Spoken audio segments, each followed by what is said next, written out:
नमस्कार, KTV news में आपका स्वागत है। मैं हूं स्तुति और आइए एक नजर डालते हैं शहर की प्रमुख सुर्खियों पर। प्रदेश में रविवार को तालाबंदी के आदेश का वाराणसी में दिखा असर। प्रशासन ने इस आदेश का सख्ती से कराया पालन।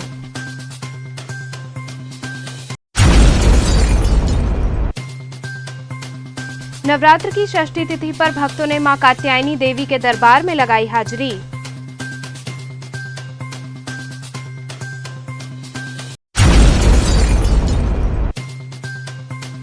पीएम नरेंद्र मोदी ने वीडियो कॉन्फ्रेंसिंग के माध्यम से वाराणसी में कोविड-19 की स्थिति की समीक्षा।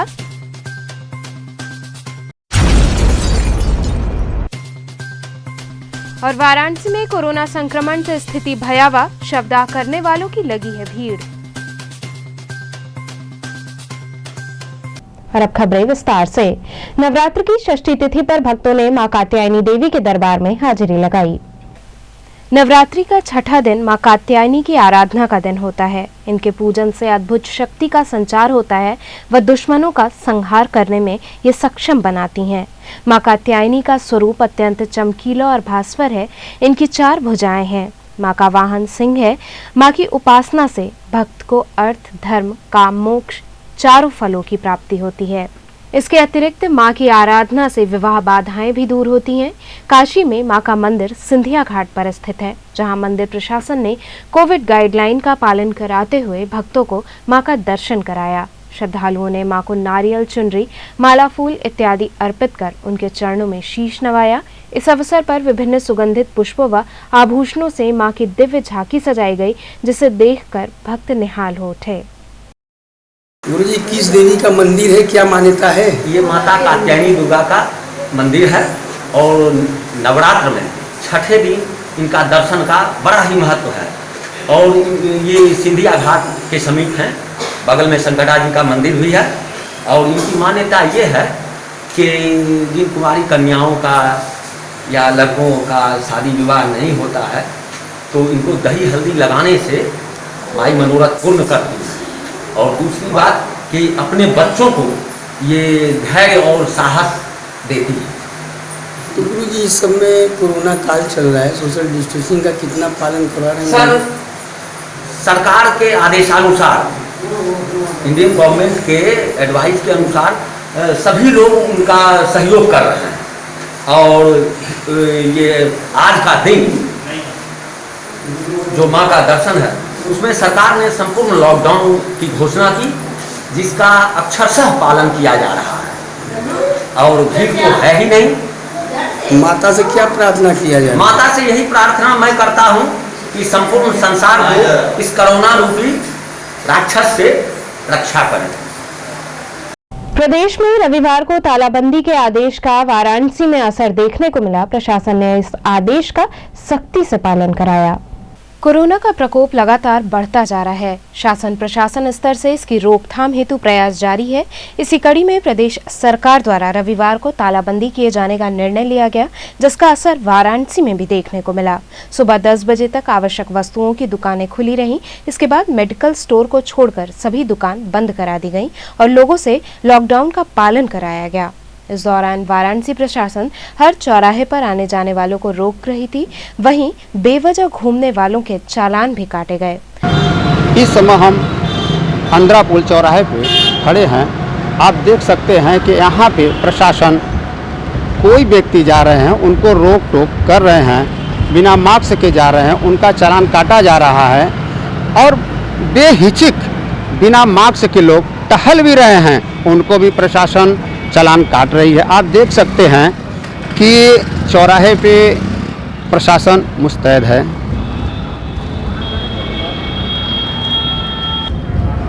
अनंत कुमार, केटीवी, वाराणसी।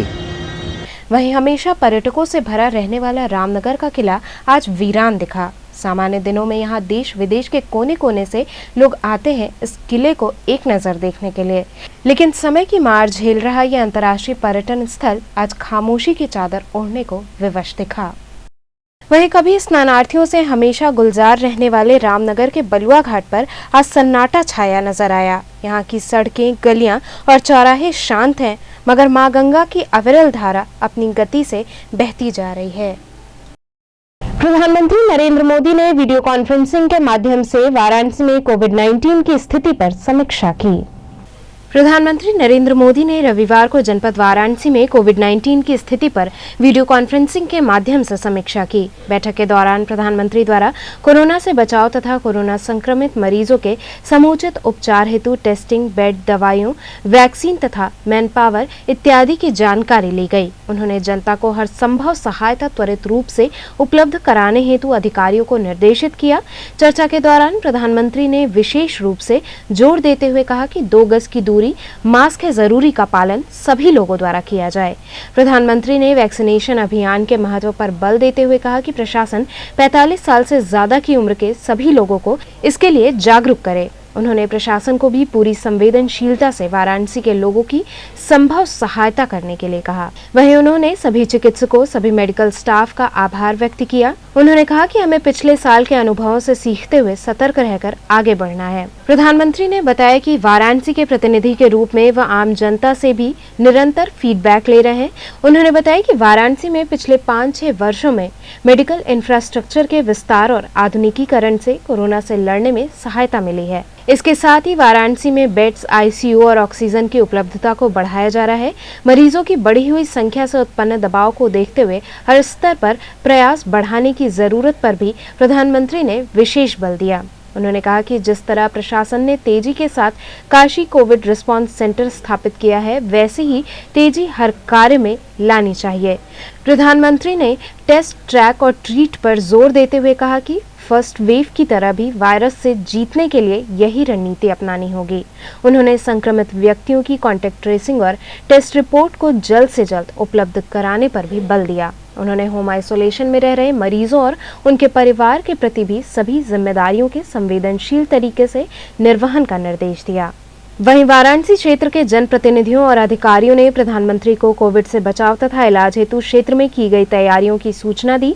इस संबंध में प्रधानमंत्री को कॉन्टैक्ट ट्रेसिंग हेतु स्थापित कंट्रोल रूम, होम आइसोलेशन के लिए बनाए गए command and control centre, dedicated phone line, ambulance, control room से टेलीमेडिसिन की व्यवस्था, शहरी क्षेत्र में अतिरिक्त रैपिड रिस्पांस टीम की तैनाती आदि विषयों पर जानकारी दी गई। इस वीडियो कॉन्फ्रेंसिंग के दौरान राज्य मंत्री नीलकंठ तिवारी, राज्य मंत्री रविंद्र जायसवाल, एमएलसी व कोविड प्रभारी Varanasi AK Sharma, MLC Ashok Dhawan, MLC Laxman Acharya, विधायक सुरेंद्र नारायण सिंह, कमिश्नर दीपक अग्रवाल, पुलिस आयुक्त A सतीश गणेश, जिलाधिकारी कौशल राज शर्मा, नगर आयुक्त सहित कई आला अधिकारी मौजूद रहे। वाराणसी में कोरोना संक्रमण से स्थिति कितनी भयावह हो गई है, इसका अंदाजा शवदाह करने वालों की भीड़ से लगाया जा सकता है। कोरोना का संक्रमण वाराणसी में भी लगातार बढ़ता जा रहा है। ये कोरोना संक्रमण कितना खतरनाक हो चुका है, इसकी तस्दीक वाराणसी के हरिश्चंद्र घाट पर इन जलती चिताओं से समझा जा सकता है, जहां बीते 2-3 दिनों में लाशों के आने के क्रम में बढ़ोतरी हो गई है। स्थानीय लोगों की माने तो रोज यहां करीब 100 से 150 शव जलने के लिए लाए जा रहे हैं, जिसमें से करीब 70 से 80 शव कोविड के होते हैं। हालांकि इस बात की कोई आधिकारिक पुष्टि नहीं है, लेकिन स्थानीय दुकानदारों और शवदाह कराने आए लोगों पर यकीन करें तो हालात वाराणसी में लगातार खराब होते जा रहे हैं। रोज तकरीबन 25 से 30 सील पैक शव आ रहे हैं। शवदाह कराने के लिए घंटों का इंतजार करना पड़ रहा है। लकड़ियां कम पड़ गई हैं। ऐसे में अपने एक परिचित का सौदा कराने आए रविंद्र गिरी बताते हैं कि यहाँ की हालत बहुत खराब है और शवों के जलने का सिलसिला यहाँ लगातार चलता रह रहा है। 4 से 5 घंटे का इंतजार करने के बाद नंबर आ रहा है, उसमें भी लकड़ियों की भारी किल्लत हो गई है। किसी तरह गीली लकड़ी से काम चलाया जा रहा है। आज ये विभत्स दृश्य पहली बार आपने देखा या इसके पहले भी देखा था कभी? पहली बार इतनी विभत्स दृश्य हम लोग नहीं देखे थे। बहुत कष्ट हो रहा है देख करके। बनारस में जो है कि इस प्रकार की लकड़ी का अभाव हो गया, लकड़ी नहीं मिल रही। हम लोगों को मजबूरी में हरा लकड़ी ले करके जलाना पड़ा। 4 घंटा 6 घंटा से हम लोग यहाँ वेट कर रहे हैं घाट पर। जगह नहीं मिल रहा है, लकड़ी नहीं मिल रही, बहुत ही समस्या है। लेकिन कैसे कैसे बड़ा हाथ गोड़ जोड़ने मिन्नत करने के बाद तो लकड़ियाँ मिली है। यहाँ तो वो दाह संस्कार वाला भी है, बिजली वाला भी लाइन लगी हुई है। इतनी ज़्यादा डेड बॉडी है कि वेटिंग चल रहा है। उसमें आप नंबर लगाने जाएंगे तो 10 घंटा लग जाएगा आपको जलते जलते। 12-15 बॉडियाँ भी पड़ी हुई है वहाँ पे। 1 घंटा लगता है एक डेड बॉडी जलने में। आप जान लीजिए कितना टाइम लगेगा। तो किस तरह का दृश्य यहाँ दिख रहा है आज लाइफ में? आज हमारी 48 साल अवस्था हो गई, लाइफ में ऐसा दृश्य भयावह हमने कभी नहीं देखा है। सोचा भी नहीं था कि एक साथ 20-22 डेड बॉडी जल रही हैं, 15-20 लाइन में हैं, जो कि इसके बाद 10-15 ठो आपके जो इसमें लगी हुई हैं इलेक्ट्रिक वाले पे, ये पोजीशन है। क्या सभी कोरोना की बॉडी है? मोर देन 65% को, मोर देन 65% वही है, 65 ना 80%। 2-4 नॉर्मल मृत्यु हैं और सब यंग एज के लोग हैं। त्रिस्तरीय पंचायत चुनाव हेतु पोलिंग पार्टियां रवाना हुई। त्रिस्तरीय पंचायत चुनाव की सभी तैयारियां अब अंतिम चरण पर हैं। वाराणसी में 19 अप्रैल यानी सोमवार को मतदान होना है, जिसे देखते हुए पोलिंग पार्टियां मतदान स्थल हेतु रवाना होने लगी हैं। रोहनिया राजी लाइन क्षेत्र के जगतपुर पीजी कॉलेज से पंचायत चुनाव हेतु पोलिंग पार्टी रवाना हुई। चुनाव ड्यूटी में तैनात कर्मियों ने बैलेट पेपर, बैलेट बॉक्स इत्यादि के साथ रवाना हुए। वहीं सभी वाहनों पर निर्वाचन आवश्यक चस्पा रहा। साथ ही सभी कर्मी कोविड-19 की गाइडलाइन के अनुरूप मास्क लगाए दिखे। भेलूपुर थाना अंतर्गत महमूदगंज में एक दवा के दुकानदार को 2 अज्ञात व्यक्तियों ने गोली मारकर घायल कर दिया। शनिवार की रात्रि लगभग 10 बजे थाना भेलूपुर अंतर्गत महमूदगंज क्षेत्र में दवा खरीदने को लेकर हुए वाद विवाद में 2 अज्ञात व्यक्तियों द्वारा एक व्यक्ति को गोली मार दी गई, जिन्हें उपचार हेतु मलदैया स्थित हॉस्पिटल में भर्ती कराया गया है, जहां पर वो बातचीत कर रहे हैं। डीसीपी काशी जोन को उन्होंने अपना बयान दिया है। घटना स्थल पर अपर पुलिस आयुक्त मुख्यालय मौजूद रहे। उच्च अधिकारियों द्वारा घटना को संज्ञान में लिया गया है। अज्ञात व्यक्तियों की तलाश हेतु सीसीटीवी फुटेज की जांच की जा रही है। थाना बेलूपुर के महमूदगंज क्षेत्र में आज एक दवा व्यापारी है पंकज राय जी, इनके यहाँ कुछ 2 लड़के स्कूटी से आए, जिन्होंने कुछ बच्चों से संबंधित दवा इत्यादि मांगी। उन्होंने कहा कि मैं दुकान बंद करने जा रहा हूँ, अभी दवा नहीं मिल पाएगी, कल आना। इस पर वो नाराज़ हो गए, फिर दोबारा आए और उनको दुकान से बाहर बुला के दवा दिखाया कि ये दवा चाहिए, और इसी बहाने गोली मार दी। उनकी गोली उनके पेट में लगी हुई है और हॉस्पिटल में तत्काल उनको एडमिट कराया गया। उन्होंने जैसे पुलिस फोन किया, पुलिस मौके पे है, सारे उच्च अधिकारी भी अभी मौके पे पहुंच गए। यहाँ रुकेंगे एक छोटे से ब्रेक के लिए, आप बने रहिए केटीवी के साथ।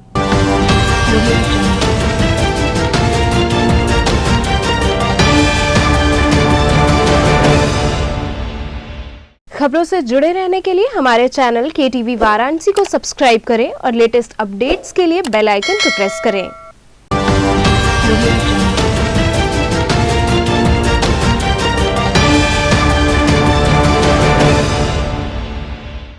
ब्रेक के बाद आपका स्वागत है। बाबा श्री महाश्मशाननाथ के श्रृंगार महोत्सव का आयोजन हुआ। मणिकर्णिका घाट स्थित बाबा श्री महाश्मशाननाथ के 3 दिवसीय वार्षिक श्रृंगार महोत्सव का आयोजन किया गया। इस अवसर पर बाबा की यात्रा निकाली गई, जो बुद्धेश्वर बाबा मंदिर से प्रारंभ होकर महाश्मशाननाथ पहुंची, जहां बाबा का भव्य श्रृंगार किया गया। साथ ही काशी विश्वनाथ डमरू दल द्वारा डमरू वादन किया गया। वहीं डमरुओं और शंख की ध्वनि से पूरा वातावरण गुंजायमान हो उठा। इस दौरान भक्तों ने बाबा महाश्मशाननाथ से प्रार्थना की कि सारे संसार को इस महामारी से निजात मिले और वो सभी की रक्षा करें। इस मौके पर मुख्य रूप से मोनू बाबा, कमलेश पांडे, पप्पू, रवि यादव इत्यादि लोग उपस्थित रहे। कमलेश जी, किस तरह का श्रृंगार संपन्न हुआ बाबा का? इस बार तो भैया हम यही कहेंगे कि कोरोना को देखते हुए, संक्रमण को देखते हुए, इस बार जो यात्रा हम लोग महामृत्युंजय मंदिर से लेकर बाबा विश्वनाथ महाश्मशाननाथ तक चाहते थे, इस बार नहीं किया गया। इस बार हम लोग मणिकर्णिका घाट पर लुद्धेश्वर महादेव मंदिर से बाबा का श्रृंगार पूजन करके मणिकर्णिका बाबा मशान तक पहुँचे। हम लोग क्या प्रार्थना की बाबा से? बाबा से प्रार्थना की है पूरे विश्व की महामारी कोरोना संक्रमण से सबको मुक्ति मिले और पहले जैसा माहौल फिर बन जाए। रामनगर गंगा में एक युवक का शव उतराया मिला। रामनगर के खजूर गांव निवासी इंटर में पढ़ने वाले राजेश गुप्ता ने आत्महत्या कर ली। मृतक के छोटे भाई ब्रिजेश ने बताया कि मेरा भाई 2 दिन से घर से गायब था, जिसकी हम तलाश कर रहे थे और आज उसका शव गंगा में उतराया मिला है। नमामि गंगे के तहत सफाई कर्मियों ने वेतन न मिलने से क्षुब्ध होकर कार्य बहिष्कार कर धरना दिया। 80 घाट पर नमामि गंगे के तहत सफाई कर्मचारी कार्य बहिष्कार कर धरने पर बैठे। धरना दे रहे कर्मियों ने कहा कि उन्हें 2 महीने से वेतन नहीं मिल रहा है, जिससे क्षुब्ध होकर वो कार्य बहिष्कार कर धरने पर बैठे हैं। सफाई कर्मियों का कहना था कि उनका भी परिवार है और पैसा नहीं मिलता है तो वो अपना जीवन यापन कैसे करेंगे। उन्होंने कहा कि जब तक वेतन नहीं मिलेगा तब तक वो कार्य नहीं करेंगे। हम लोग को 2 महीना से वेतन नहीं मिल रहा है, हम लोग बहुत परेशान हैं। कंपनी भी चले गया, यहाँ बोल रहे हैं साहब लोग तो साहब कर रहे हैं, हमको नहीं पता है। आज जो किए हैं काम उनसे लीजिए। बताइए हम लोग के छोटे छोटे बच्चे, हम लोग कहाँ जाएंगे, किस जगह पर रहेंगे, कैसे खाएंगे, कैसे जिएंगे हम लोग। हम लोग का ये मांग है, हम लोग को ऐसा दिया जाए तभी हम लोग काम शुरू करेंगे। हम लोग का बंद रहेगा, हम लोग का जब तक ऐसा नहीं मिलेगा तब तक हम लोग काम नहीं करेंगे।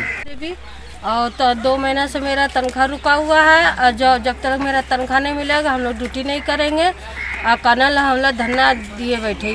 लॉकडाउन के चलते मछुआरे भुखमरी की कगार पर आ गए हैं। इसे समय की मार कहें या ईश्वर की ताड़ना, जो इस लॉकडाउन की वजह से लोग अपने अपने घरों में रहने को मजबूर हैं, जिसके चलते मछुआरे आज भुखमरी की कगार पर आ गए हैं, क्योंकि प्रशासन द्वारा इन मछुआरों पर गंगा नदी में मछली मारने पर रोक लगा दी गई है। आप करते क्या है? मछली मारते हैं। तो इस समय मछली मारने पर भी रोक है। तो इस समय और कोई रोजगार नहीं है आपके पास? कोई रोजगार नहीं है। तो प्रशासन से आप क्या मांग करेंगे? रोजी रोटी दिया जाए। तो ये बताइए कि इस समय तो जो है कि प्रशासन ने रोक लगा दिया है। रोक लगा दिया और लोग 2 पैसे कमाने वाले प्रशासन लॉकडाउन से उससे ज़्यादा हम लोग को फैमिली के बड़ा दिक्कत हुआ।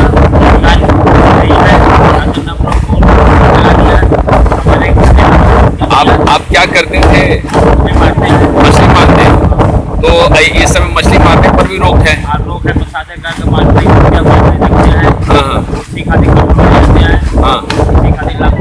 तो ये भुखमरी के कगार पे आप लोग आ गए। बाल बच्चे हम लोग है। तेजी से पांव पसार रहे कोरोना संक्रमण से स्वयं को और अपनों को कैसे सुरक्षित रखें, आइए जानते हैं इस पर चिकित्सकीय सलाह। में जैसे सर्दी है, खांसी है, जुकाम है, बुखार है, तो उसे हरगिज़ नज़रअंदाज ना करें। अपने संबंधित चिकित्सक से मिल करके उसकी समुचित जांच करा करके उसका अच्छी तरह से इलाज कराएं और चिकित्सक की सलाह के अनुसार ही अपना आगे का इलाज कराने का सारा जिम्मेदारी आगे बढ़ाएं। इस संदर्भ में क्या है कि चूँकि पूरे वाराणसी शहर में ही नहीं, आसपास के पूरे देश में एकाएक मरीजों की संख्या बहुत तेज़ी से बढ़ी है। उस क्षमता में हॉस्पिटल और जो अभी तक वर्तमान में अपने संसाधन हैं वह तो सीमित हैं।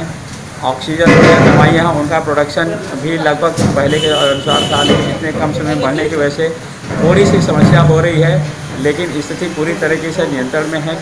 कहीं से भी कोई ऐसा नहीं हो रहा है कि कोई बहुत सोचने वाली बात हो। तो ऐसे लिए अपने आप को सुरक्षित रखिए, घर से मत निकलिए, सोशल डिस्टेंसिंग रखिए। अगर कुछ भी होता है, कोई सिम्टम आते हैं तो उसका शुरू में ही अच्छा इलाज कराइए, नज़रअंदाज मत करिए। कह रहे सर्दी है, जुकाम है, बुखार है, एक रोज लेके खा लिया, तो ऐसा हरगिज़ नहीं करना है। तो चलते चलते पुनः एक नजर डालते हैं शहर की प्रमुख सुर्खियों पर। प्रदेश में रविवार को तालाबंदी के आदेश का वाराणसी में दिखा असर, प्रशासन ने इस आदेश का सख्ती से कराया पालन।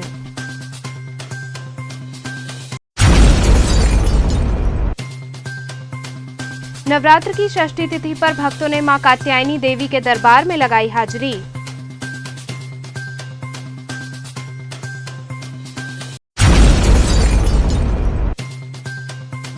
पीएम नरेंद्र मोदी ने वीडियो कॉन्फ्रेंसिंग के माध्यम से वाराणसी में कोविड-19 की स्थिति की समीक्षा।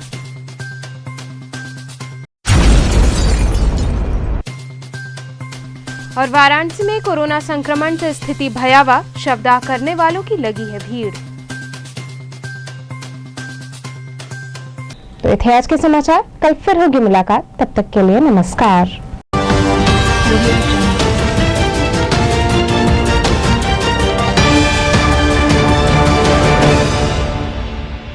खबरों से जुड़े रहने के लिए हमारे चैनल KTV वाराणसी को सब्सक्राइब करें और लेटेस्ट अपडेट्स के लिए बेल आइकन को प्रेस करें।